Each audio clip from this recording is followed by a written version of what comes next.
बगैर पढ़े फरफर इंग्लिश बोलना सीखें, रट्टेबाजी से जान छुड़वाएं। अगर आप दोस्तों रट्टेबाजी से जान छुड़वाना चाहते हैं और बगैर तालीम के आप फरफर इंग्लिश बोलने की ख्वाहिश रखती हैं तो ये कोर्स आपने लाजमी ज्वाइन कर लेना है। इस कोर्स की 5 क्लासेस हम ऑलरेडी अपने चैनल पर अपलोड कर चुके हैं। अगर आप चाहते हैं कि आपकी तालीम नहीं भी है फिर भी आपके लिए इंग्लिश बोलना आसान हो जाए, रट्टेबाजी से आपकी जान छूट जाए, तो दोस्तों आपने इस कोर्स को लाजमी ज्वाइन कर लेना है। इस कोर्स की तमाम क्लासेस को आपने लाजमी देखना है। दोस्तों आज हमारे इस कोर्स का 6ठा दिन है और फ्रेंड्स अगर आप हमारे साथ ऑनलाइन स्पोकन इंग्लिश कोर्स की क्लासेस ज्वाइन करना चाहते हैं और 50 डेज़ के अंदर फ्लुएंट होना चाहते हैं इंग्लिश में तो अभी हमारे साथ व्हाट्सएप पर रब्ता करें। So friends let's get started. दोस्तों आज के सबक में मैं आपको प्रैक्टिस करवाने जा रहा हूं इन चारों बेसिक इंग्लिश स्पीकिंग स्ट्रक्चर्स की। इनको अगर आप सीख लेते हैं तो यकीन करें दोस्तों आपको इंग्लिश ग्रामर सीखने की बिल्कुल ज़रूरत महसूस नहीं होगी। तो सबसे पहले दोस्तों हमारे पास है आई यूज टू प्लस वर्ब, यानी वर्ब के साथ हम वर्ब की पहली फॉर्म का हम इस्तेमाल करेंगे। I did not mean to, उसके साथ भी हम वर्ब की पहली फॉर्म का इस्तेमाल करेंगे। इन order two plus verb and would rather plus verb. दोस्तों इन चारों अगर स्पीकिंग स्ट्रक्चर्स की बात करें तो इनमें मेरा जो सबसे फेवरेट स्पीकिंग स्ट्रक्चर है वो है आई यूज टू। और आप में से हर एक स्टूडेंट लाजमी सीखना चाहेगा कि आई यूज टू का इस्तेमाल हम कहाँ पर कर रहे होते हैं। दोस्तों अगर आपको पहले कभी समझ नहीं आया तो आपने ये लेसन आखिर तक लाजमी देखना है, क्योंकि हमने आपके लिए आखिर में प्रैक्टिस रखी है जो आपने लाजमी अटैम्प्ट करना होती है। तो दोस्तों हमारे पास सबसे पहला जो स्ट्रक्चर है वो है ये वाला आई यूज टू प्लस वर्ब, यानी वर्ब की हम पहली फॉर्म का इस्तेमाल करेंगे, बेस फॉर्म का इस्तेमाल करेंगे।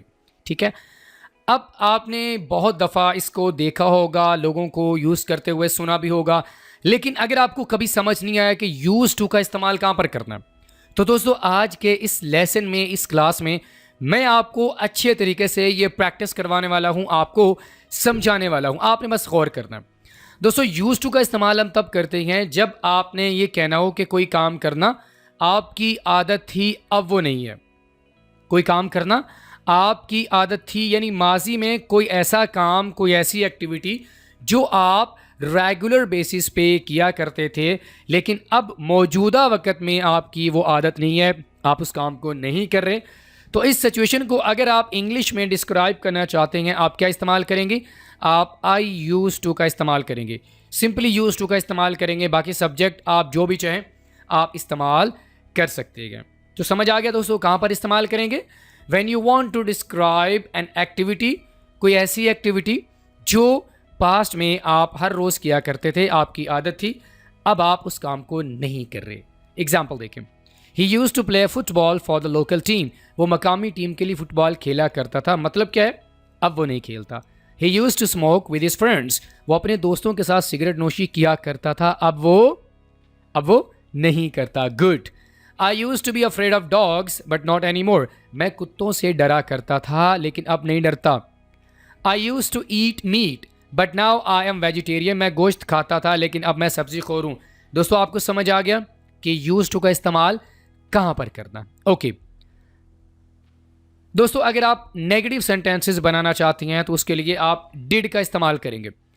अगर आपने पास्ट इंडेफिनिट टेंस को सीखा है तो आपको ये भी पता होगा कि डिड का इस्तेमाल हम नेगेटिव और सवालिया फिक्रात में करते हैं। तो यूज टू का इस्तेमाल चूँकि आप माजी में करते हैं तो अगर आप इसी सिचुएशन को आप नेगेटिव सेंस में लेके आना चाहते हैं तो आप डिड का इस्तेमाल करेंगे। तो आप क्या बोलेंगे? यानी आपके पास स्ट्रक्चर क्या होगा? Subject plus did not use plus verb की पहली फॉर्म। एक बात तो आपने लाजमी सीख लेनी है, डिड के साथ आपने वर्ब की सेकंड फॉर्म का इस्तेमाल नहीं करना। क्यों? क्योंकि डिड ऑलरेडी पास्ट में है तो इसके साथ आप सेकंड फॉर्म का इस्तेमाल हरगिज नहीं करेंगे। Okay, he didn't use to smoke, वो सिगरेट नोशी नहीं किया करता था। I did not use to play cricket, मैं यहाँ पर यूज्ड नहीं कह सकता, मेरा सेंटेंस गलत हो जाएगा। Okay, we did not use to learn English, हम इंग्लिश नहीं सीखा करते थे। They did not use to help people, वो लोगों की मदद नहीं किया करते थे। फ्रेंड्स आपको समझ आ रहा है? ओके, अब एक और सिचुएशन है जो आपने लाजमी सीख लेनी है। यूज टू के साथ हम वर्ब प्लस आईएनजी का इस्तेमाल भी कर रहे होते हैं। एग्जाम्पल देखें, आई यूज टू गो स्विमिंग, मैं तैराकी किया करता था हर जुमेरात को जब भी मैं स्कूल में होता था। I use to go swimming, I use to go shopping, I use to go reading, इस तरह आप बात कर सकती हैं। I use to enjoy reading books every evening when I was a teenager. She use to go jogging every morning before work. They use to spend hours playing video games on weekends. तो use to के साथ आप verb plus ING का इस्तेमाल भी कर सकते हैं। क्लियर हो गया?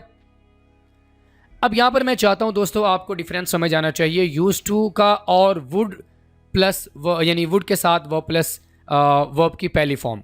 ठीक है दोस्तों, याद रखिएगा यूज टू और वुड का इस्तेमाल अगर हम पास्ट में करेंगे तो इस सिचुएशन के बारे में बात करने के लिए आप वुड का इस्तेमाल भी कर सकते हैं, जिसको डिस्क्राइब करने के लिए आप यूज टू का करते हैं। ठीक है, तो यूज टू और वुड बिल्कुल सेम है। एग्जाम्पल देखें, आपको समझ आ जाएगा। I use to smoke but I quit last year. मैं सिगरेट नोशी किया करता था लेकिन मैंने पिछले साल छोड़ दिया। यही बात आप अगर वुड का इस्तेमाल करके करेंगे तो कैसे बोलेंगे? I would smoke but I quit last year. Simple. He use to smoke with his friends. He would smoke with his friends. Great. She use to study English for an hour. She would study English every day. I use to drink tea but now I prefer coffee. I would drink tea but now I prefer coffee. तो जिस बात को, जिस activity को describe करने के लिए आप यूज टू का इस्तेमाल करेंगे, उसी को डिस्क्राइब करने के लिए, उसी के बारे में बात करने के लिए आप वुड का इस्तेमाल कर सकते हैं। वुड के साथ आपने वर्ब की पहली फॉर्म का इस्तेमाल करना है। तो दोस्तों आपको अच्छे से समझ आ गया? ओके दोस्तों, आगे हमारे पास स्ट्रक्चर है did not mean to. Did not mean to, इसके साथ हम वर्ब की पहली फॉर्म का इस्तेमाल करेंगे। इस्तेमाल कहाँ पर होगा? जब आपने ये कहना हो कि मेरा ये मतलब नहीं था, आपको तकलीफ देने का मेरा इरादा नहीं था, मेरा मतलब नहीं था। कभी कभी ऐसे होता है कि हम कोई ऐसा काम कर जाते हैं, कोई ऐसी एक्टिविटी कर जाते हैं जिससे आगे वाले को तकलीफ हो जाती है। अब आप उस काम के बारे में सॉरी करना चाहते हैं तो उसके लिए आप डिड नॉट मीन टू का इस्तेमाल कर सकते हैं। I didn't mean to hurt your feelings. आपके जज्बात को दुखाने का मेरा मकसद नहीं था। He did not mean to call you so late. उसका मकसद आपको देर से कॉल करने का नहीं था। They did not mean to embarrass you. उनका मकसद आपको शर्मिंदा करना नहीं था। We did not mean to cause trouble. हमारा मकसद आपके लिए मुश्किल खड़ी करना नहीं था। दोस्तों आपको समझ आया? Did not mean to, for example, I did not mean to use your mobile. मेरा मकसद आपका मोबाइल इस्तेमाल करना नहीं था। I did not mean to get money from you. मेरा मकसद आपसे पैसे लेना नहीं था। तो जब आपको लगे कि कोई ऐसा काम आपने किया हो जिसमें आगे वाले को बुरा लगा हो, तो आप उसको बताना चाहते हैं कि मेरा इरादा ये नहीं था, मेरा मकसद ये नहीं था। ओके, अगर आप सवालिया फ़िक्रा बनाना चाहते हैं तो आप डिड का इस्तेमाल शुरू में करेंगे, जैसे कि did I mean to hurt your feelings. क्या मेरा मकसद आपके जज्बात को दुखाना था? Did you mean to call me last night. क्या तुम्हारा रात मुझे फ़ोन करने का इरादा था? Did they mean to embarrass you. क्या उनका मकसद आपको शर्मिंदा करना था? Did we mean to cause trouble. क्या हमारा मकसद आपके लिए मुश्किल खड़ी करना था? दोस्तों आपको समझ आ गया? I did not mean to, you did not mean to, we, you, they, she, it, तमाम सब्जेक्ट्स का इस्तेमाल आप इसके साथ कर सकती हैं। वी did not mean to hurt your फीलिंग्स। हमारा मकसद आपके जज्बात को दुखाना नहीं था। ओके, आगे दोस्तों हमारे पास स्ट्रक्चर है in order two plus verb, यानी वर्ब क्या पहली फॉर्म का इस्तेमाल करेंगे जब किसी काम के करने का कोई मकसद बताना हो। दोस्तों याद रखिएगा, जो भी आप काम करते हैं उसका कोई ना कोई मकसद होता है, कोई ख़ास मकसद होता है ना काम को करने का। तो जब आप ये बताना चाहते हैं कि इस काम को करने का मकसद ये है, उसके लिए आप इन ऑर्डर टू का इस्तेमाल करते हैं। For example, I study hard in order to pass the exam. अब आप मुझे बताएं, आप बहुत ज़्यादा मेहनत क्यों कर रहे हैं? आपका मकसद क्या है कि आपने एग्ज़ाम को पास करना है। बात समझ आ रही है? मैं इम्तिहान पास करने के लिए दिल लगाकर पढ़ता हूँ। तो यहाँ पर मेरा मकसद एग्ज़ाम को पास करना है, इसलिए मैं मेहनत करता हूँ। तो एक काम जो है वो डिपेंड कर रहा है दूसरे पर, यानी मैं मेहनत कर रहा हूँ। क्यों? मेहनत करेंगे तो आप पास हो जाएंगे ना। In order to learn English, अगर आप इंग्लिश सीखना चाहते हैं तो आपको वीडियोस देखनी चाहिए। अब इंग्लिश आप सीखेंगे कैसे? उसके लिए आपको वीडियोस देखनी चाहिए। बात समझ आ रही है? In order to pass the exams you need to study. इम्तिहान पास करने के लिए आपको पढ़ना पड़ेगा। I will do my best in order to teach you English. मैं आपको इंग्लिश पढ़ाने की, सिखाने की पूरी कोशिश करूँगा। इन ऑर्डर टू का इस्तेमाल आप दरमियान में, शुरू में या आप कहीं भी कर सकते हैं, लेकिन आखिर में आप कभी भी नहीं करेंगे। तो इन ऑर्डर टू की समझ आ गई है। जब किसी काम करने का आप कोई मकसद बताना चाहते हैं, फॉर एग्जाम्पल मैं ये वीडियोज़ रिकॉर्ड कर रहा हूँ, क्यों? I am recording the videos in order to teach you English. आपको इंग्लिश पढ़ाने के लिए मैं वीडियोज़ रिकॉर्ड कर रहा हूँ। ओके। अगर आप नेगेटिव सेंटेंसेस बनाना चाहते हैं, लेकिन उससे पहले अगर आप पास्ट में यही बात करना चाहते हैं, तो आप क्या करेंगे? आपने जो पहला हमारे पास सेंटेंस का हिस्सा होगा उसको आप पास्ट में यूज़ करेंगे। ये देखें, शी स्टडीड हार्ड। अगर यही बात आप प्रेजेंट में करेंगे तो आप बोलेंगे शी स्टडी हार्ड प्रेजेंट। अगर आप माजी में करेंगे तो she studied hard in order to pass exam. उसने इम्तिहान पास करने के लिए मेहनत की। They arrived early in order to get good seats. वो अच्छी नशिस्तें हासिल करने के लिए जल्दी पहुंचे। ही सेव्ड मनी, ठीक है। He saved money in order to buy a new car. I practice daily in order to improve my skills. मैंने अपनी महारतों को बेहतर बनाने के लिए रोज़ाना मशक की। तो फ्रेंड्स, आपको समझ आ गया किस तरह आप इसका इस्तेमाल माजी में कर सकते हैं। अगर आप नेगेटिव सेंटेंसेस बनाना चाहते हैं तो उसके लिए स्ट्रक्चर क्या होगा? इन ऑर्डर नॉट टू, उसके साथ वर्ब की पहली फॉर्म का इस्तेमाल करेंगे। जैसे कि I left early in order not to be late. मैं जल्दी निकला ताकि देर ना हो जाए। I spoke softly in order not to wake him. मैंने आहिस्ता बोला था कि वो जाग ना जाए। In order not to. We left early in order not to miss the train. हम जल्दी निकले ताकि ट्रेन ना छूट जाए। आपको समझ आ गया किस तरह आप in order to का इस्तेमाल कर सकते हैं। ओके, आगे दोस्तों हमारे पास लास्ट में स्ट्रक्चर है would rather. would rather के साथ आप वर्ब की पहली फॉर्म का यूज़ करेंगे। इस्तेमाल कहाँ पर होगा? ये बताने के लिए कि कोई जो काम आप करते हैं, फॉर एग्जांपल एक काम मैंने किया, मैंने उसको दूसरे पर तरजीह दी है, ठीक है। फॉर एग्जांपल अगर मैं ये कहता हूँ कि मैं कहीं सफ़र कर रहा हूँ तो मैं बाइक पर जाने के बजाय मैं कार पर जाना पसंद करूँगा, तो मैंने एक चीज़ को दूसरी चीज़ पर तरजीह दी है। खाने की बात करें तो आप फॉर एग्जांपल आप ये कहते हैं कि मैं खाना खाने के बजाय, रोटी खाने के बजाय मैं पिज़्ज़ा खाऊँगा।